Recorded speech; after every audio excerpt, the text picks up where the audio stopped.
मारवाड्याला पण कळत नाही. सांडासाची चप्पल आणि असले कपडे घालून आले इथे. अरे याची पण पोरं या शाळेत शिकतात की काय रे? त्यांनी या महिन्याचं भाडं भरले का? हो मग भाडं टाइम टू टाइम भरतो रे तो. हा का? ठीक आहे, बघू काय. आले पाटील साहेब, नमस्कार. नमस्कार, नमस्कार वहिनी. इथं काय करतोय? ते शाळेत आहे ना पोलं.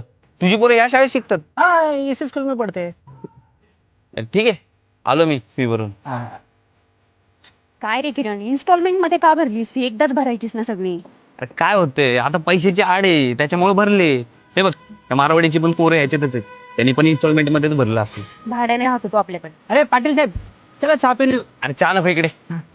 मला एक सांग, हा. तू शाळेची फी इन्स्टॉलमेंट मध्येच भरली ना? हाँ इंस्टॉलमेंट तो भरा है. बहुत महंगा हो गया है भाभी, आजकल बच्चों का पढ़ाई लिखाई. ना ना, पूरा भर दिया आपने? हाँ पूरी भर दी. रोज रोज का किचकिच कौन करेगा स्कूल में आके? अरे नाही, ते काय आहे, जास्त फी आहे ना. नहीं, मेरा तो म्हणून बच्चा विचार. है. ठीक आहे. ए बायको, चल. ये तो पास. क्या बोल रहे थे दीदी? कुछ नहीं, वो बच्चों के बारे में बोल रही थी. फीस भरी क्या? तो तूने क्या बताया? पुरी भर दी. बघितलं, पूर्ण फी भरली आहे त्यांनी. अरे किराणा दुकान चालवतात ते, आणि आपण भरतो इन्स्टॉलमेंट मध्ये, दोघं जॉब करत असून पण. अरे तू पागल है क्या? अपन कितना पैसा कमाते क्या कमाते वो नहीं बताने का रहता उनको. बोलने का आधे आधे भरते हम लोग भी.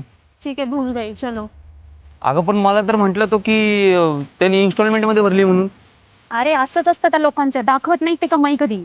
आपण करतोय महागड्या कपड्यांवर खर्च, आणि ते करतायत शिक्षणावर. अरे आपलंच गाळा भाड्याने घेतलाय ना, आपल्याच घरात भाड्याने राहतो ना, आपल्यापेक्षा जास्त पैसा कमवतो. आपण दोघं मोठ्या कंपनीत कामाला आहे, तरी तो आपल्यापेक्षा जास्त पैसा कमवतो. ते झालेत मालक आणि आपण झालोय मजूर. चला.